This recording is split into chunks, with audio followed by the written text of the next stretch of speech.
In my country, hundreds of videos are multiplying from all over Africa on how to get rich by exploiting plastic waste in the streets.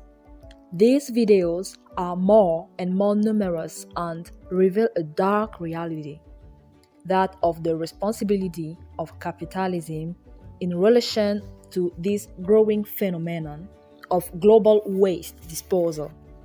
What if I told you that even turning the world into a big trash can was part of the new world order plan as thought out by the tightly knit oligarchy of the wealthiest men?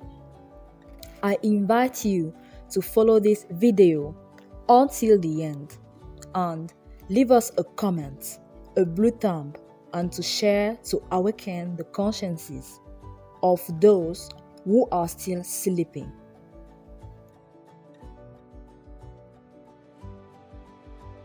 To understand the subject that will follow, we will have to define some important concepts such as capitalism,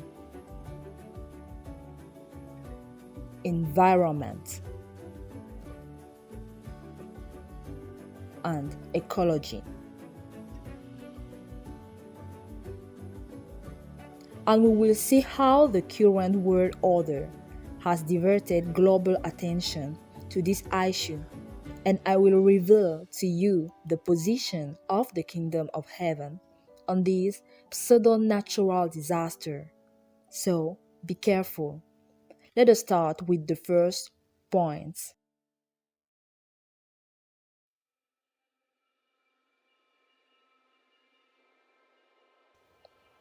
We will start with some definitions, and I would like to share with you what capitalism is first. In fact, capitalism is an economic system based on private ownership of the means of production, profit motive, competition.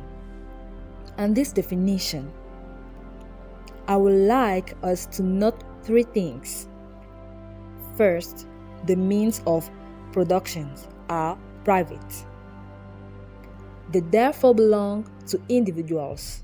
And what are these means of production?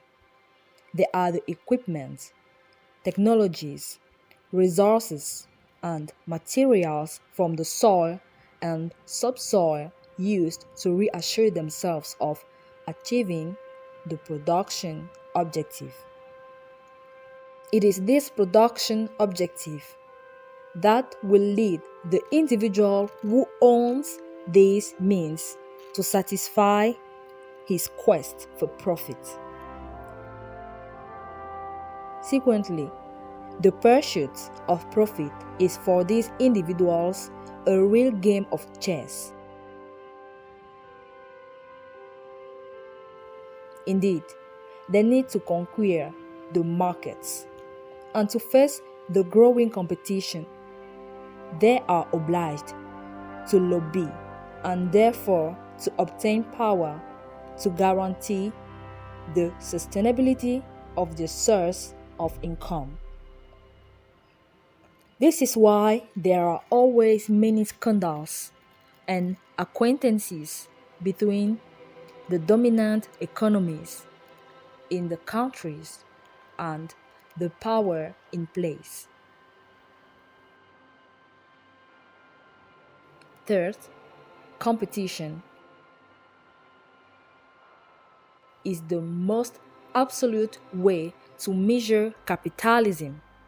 Indeed, capitalism is nothing without a person to beat down, to overtake, to overthrow. And that is the very energy of capitalism. To have more than the others, always more, even more, even if it means crushing them, dominating them, overthrowing them. We talked about the complex in the beginning of this series on the new world order of the kingdom of God. And previously, we were saying that the complex works like the mathematical infinity sign. The complex never stops exercising. This is how the less than 1% of people who own $10 trillion at just 10 continue to widen the chasm between the masses and themselves.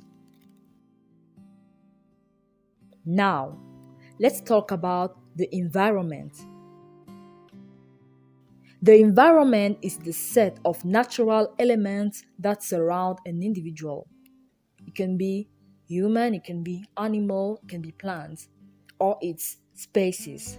Thus, ecology talks a lot about the environment and therefore binds itself in all causes for the defense of humans, animals, and plants. But especially the last two, because ecology explains that man permanently attacks fauna and flora.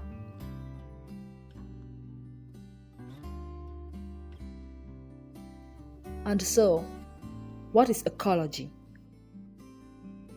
Ecology is therefore the study of the relationship of living beings to their environment, because yes, ecology is a science in the same way as botany, anthropology, or anatomy, which are all branches of biology. And more specifically, ecology is concerned with the way of life of organisms, a delicate balance between predators and prey, friendly and enemy species, life and death. Let's talk about our second point concerning this video: the plan of the world order around ecology. So that you can understand this plan, I will simply list the arguments of ecology. The world is in danger because of births and overpopulation. Don't you think that statement is very weird? Indeed, the rate of world births has increased according to the organization that has been in charge of the world count for years. One day, I will have the opportunity to talk to you about resentment and its concept. But why the number of active mini-wars in the world increases? Why we describe the precariousness of peoples because of famine and malnutrition? Why viral diseases and pandemics decimate a part of our population all over the world? Humans have increased further. Indeed, I would like to draw your attention to one detail: the distribution of wealth and resources has become more unequal than ever. So, what really puts the world in danger of extinction is not the increase in population, but it is the chasm that is growing between the oligarchy and the other 99.9% of the world.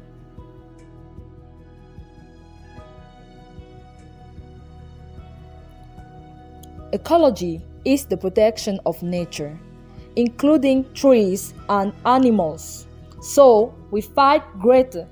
Thunberg is one of the two blatant examples that we are growing to take today. She is great as a figurehead to speak with pressure about end of the world messages based on how we use the earth, but at the same time, it is accused by many people of being manipulated by green lobbies.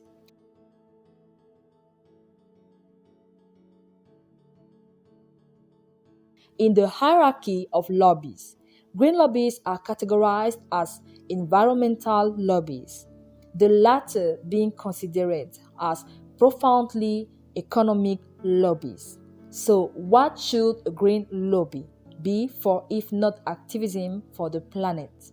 And why, in fact, a lobby whose deep nature is economic is connected to the planet?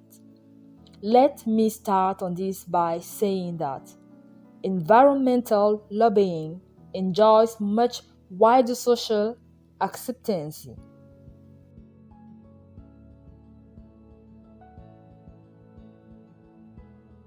The subject is unavoidable, urgent, and essential, and so it's a real platform for pseudo-economic support who basically are advertisers who want to sell more products.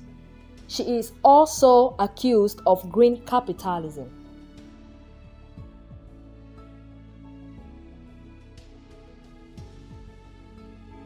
In 2009, Hervé Kampf said that green capitalism is the continuation of a system which in its principle is destructive of the environment and which in its last phase has resulted in an extraordinary expansion of inequalities. It is only a constriction, an ideological dressing to make believe that we can evolve in relation to the environment without changing the fundamental determinants of our social regulations, our economic system, and the distribution of powers in this society.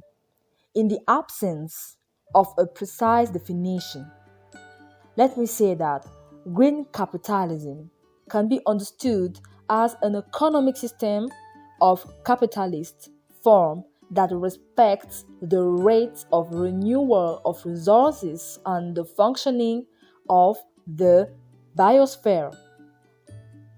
It can take the form of capital investments in so-called green or clean sectors of the economy and prove to be very profitable. But it only constitutes a very limited proportion of capitalism as a whole. Here are some examples of productions or industries presented as part of green capitalism. As it is presented every day in my country and in my continent, you can have production using recyclable products, waste management, biofuels, wind energy, solar energy, electric cars, bioagriculture, etc. The development of green production can be the consequence of awareness of environmental issues by consumers, encouraging companies to reorient their production. Tax incentives, regulatory constraints that may require to produce green. The gradual integration of a new production ethic into corporate values. At MBN, we are against greed capitalism because we consider that by its nature, capitalism implies a continuous growth of production, which is in contradiction with respecting the limits of available resources. Consequently, for us, capitalism as a whole can never be green. Moreover, the important thing for capitalism is to produce at the lowest cost, which contrasts with the fact that producing in an environmentally friendly way is, in general, more expensive. The field of energy is often highlighted to show that efforts made to save energy or to have more efficient motors lead only to a relative saving of energy, while the overall volume of production or the fuel consumption continue to increase. A drastic decrease in energy consumption in developed countries is a sine qua non condition for the possible to achieve the necessary, and this decrease in turn implies a certain reduction in production as well as in transport of matter. But this is totally incompatible with the laws of capitalism. In a way, one could say that the obstacle of accumulation is even more important than that of profit. Greta Thunberg constantly holds apocalyptic speeches. According to ecologists and activists, the end of the world will come when the earth will be charred because of greenhouse effects. And the two think so. With her entourage, they are also accused of greenwashing. Greenwashing is a process defined in the book called Environmental Communication. And in this book, greenwashing is a distortion between the image that a company projects and communicates and its reality, but also a flaw in its coherence between its actions and its words. This is also the case of the European company called Engie, which has tried to show itself to be a good figure with regard to the climate but continues to finance industries producing non-renewable energy. Let me talk about the argument about ecology is the fight for the economy of resources. Saving resources means, in other words, using them sparingly, recycling them, and avoiding waste. Parsimony means the equitable, rationate, and rational use of all resources among all individuals of the same group. Except that the world has become interconnected, and by interconnecting, it has also interconnected resources, access to resources, and above all consumption. Consumption is the pillar of capitalism, and capitalism feeds on the resources to be exchanged between bigger and bolder players. We are talking about several trillions per year, intended solely for consumption. But what are we consuming? To manage the colossal administrations, for example, that we have set up to manage the Earth's resources, 7 million tons of paper are used worldwide every year. Our need to communicate about the Earth's resources causes us to consume more than 16 billion kilowatts per year, whatever the sources.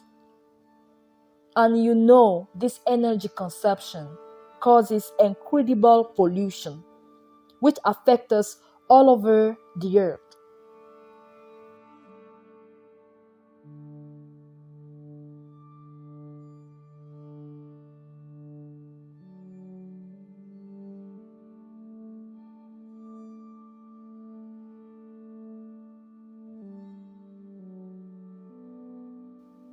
Now, let us quickly talk about the viewpoint of the kingdom of heaven on the question of ecology.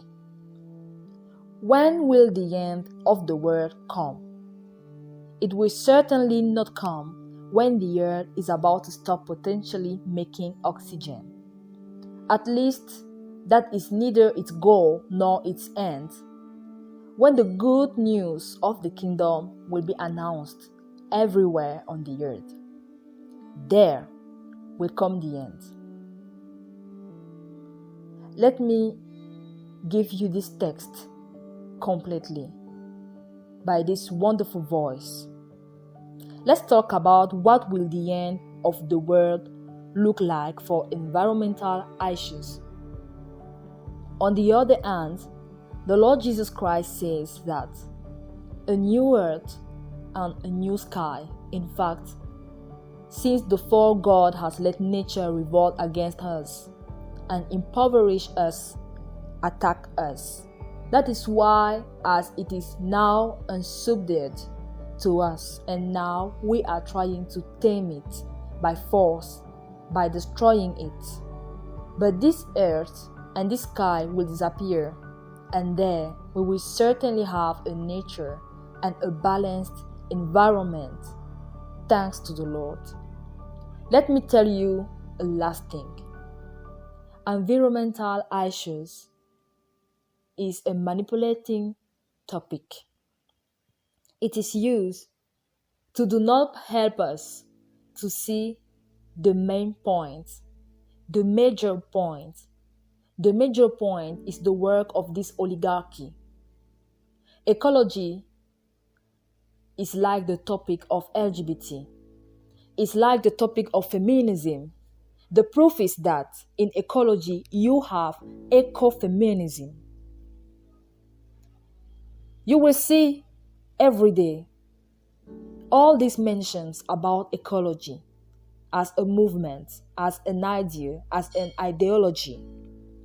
But pay attention to do not fall in the trash, to do not fall in the trap. Just because ecology is an utopia, it is a topic just used to close our eyes and to put the veil on our lives, because they don't want that we ask some questions like, who is consuming more than others? If it is this oligarchy, they must absolutely distribute equitability.